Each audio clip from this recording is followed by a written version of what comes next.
Hello and welcome to the end of week 2. So this week we've been talking all about problems. Thank you for sharing, basically. We have seen some really big global issues being discussed. We've seen some very personal, individual issues being discussed. And you really, when you're trying to solve a problem, you really do have to be quite specific about it. I think when you talk about things in quite vague terms, it can feel very difficult to pin those down. And we'll say a little bit more about this as we go on. So in this week, we shared a whole range of different tools and techniques that are largely aimed at unpicking problems and allowing you to try and tackle them. So thank you to all of those of you who've engaged with those tools. Thank you to all those of you who tried to apply the tools. They don't always come easy. Learning how to use them and how to use them effectively takes a bit of practice, takes a bit of time. So, don't just go, I tried that once and that's me done and that didn't seem to work for me. I think it's worth coming back to this week. It's worth coming back and looking at some of those tools again. And particularly if you came through early and there weren't many comments at the time, it's worth coming back over the next few days because there's a lot more comments there now, there's a lot more examples, and you'll see some more richness in that whole process. So there's lots of thinking about the future, about what the future looks like, and some of us were quite optimistic about the future, some of us were a bit more pessimistic about the future, and that's all fine. I think one of the things that should have come out of this week is this idea that sometimes when you try and solve a problem, you just create another one, and sometimes you accidentally solve something without even trying to at all. And these are both things that we'll pick up again in week 3. We're going to talk a bit more about luck, and we're going to talk a bit more about the future. But it was good that so many of you were engaged and actually spotted quite early that actually solutions do cause problems, well before we got to the sections about fixes that fail and the wonderful Thomas Midgley. So, the thing that came up again and again this week amongst the problems that you wanted to discuss was around time management. And about, I think there's a related issue here about perfectionism.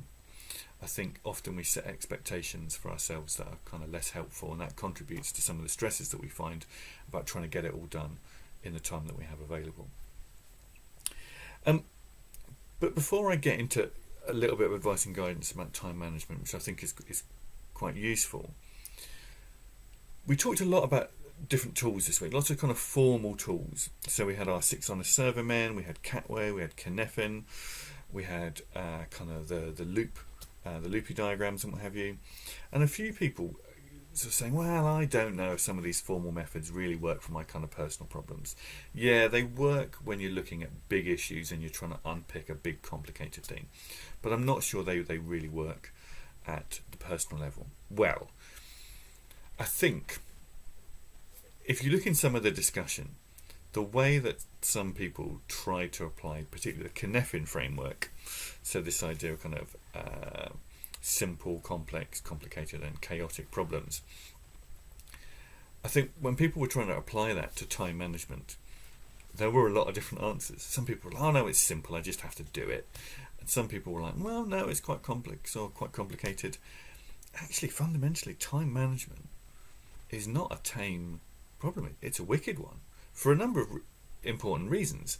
It's fundamentally, time management is a very personal thing. The thing that I might struggle with in terms of my time management is not the same as the thing that the person next to me will struggle with.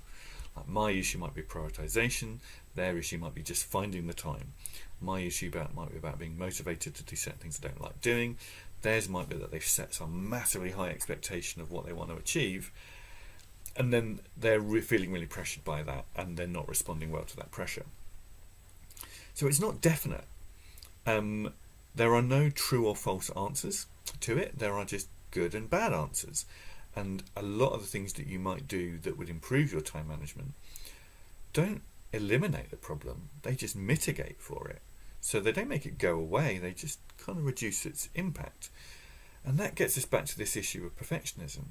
I think a lot of us want or expect, or we've got people around us that want or expect us to be perfect. Just look at social media. You always get the sense that other people have perfect lives, which just isn't true. Just not true at all. So sometimes we're measuring ourselves against impossible standards. They might be our own, they might be our families, they might be social media's. I think once you start to get a sense that in trying to manage your time, you are simply trying to mitigate for the worst effects, not eliminate them, it becomes a bit more approachable, and that actually you are not going to fix your time management overnight. But you can nibble away at it over time. You can adopt a habit at a time that just gets you into a slightly better place. So if you don't currently maintain a calendar, start maintaining a calendar.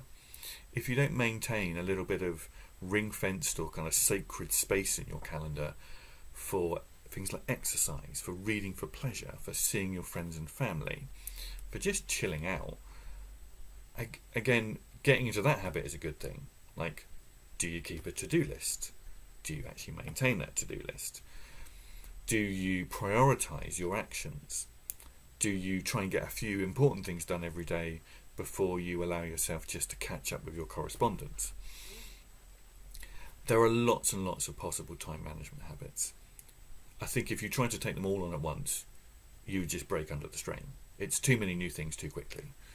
So how do you start doing a new habit a week, for example? I mean, you might be looking for a 100% change, but changing 100% is almost certainly going to lead to failure if you do that in too short a space of time. But doing 1% a day for 100 consecutive days still gets you to 100% change, but it's more gradual. It gives everything a chance to actually to bed in, because problems exist for a reason. Problems exist within a system, and actually you have to unpick that system to be able to affect change. All of these methods that we've talked about this week are about understanding a system and starting to unpick it. And interestingly, I think almost the most powerful one of those is the 6 honest serving men. That if you can look at a problem and you can start going, well, who specifically, what specifically, why specifically is this a problem?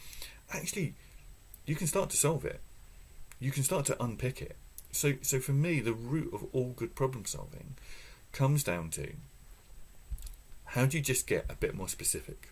Because if you treat it vaguely, it can seem insurmountable, it can seem unapproachable, it can seem intimidating. But once you start to break it down and go, actually, it's this bit here that I need to get from here to here, not there to there, or I need to fix everything, because that's just scary. Get down to the bits, and then actually you might find that you can tackle it more meaningfully. So, time management, perfectionism, let's put those to one side for a moment. The methods can all be used in quite interesting ways. If you've kind of skipped through this week a little bit and you're not quite sure which bits of it are kind of worth spending a little bit more time on, I would just go back and look at stages 2.16 and 2.17 about not taking shortcuts and avoiding cognitive bias. Really interesting stuff, really fun as well. So do have a look at that. Now, next week is a bit different. So we're going on from deliberate problem solving methodology into how do you create luck? Well, have fun this week, explore, see if you can create some luck for yourself, and we'll talk again in a week's time. Thank you.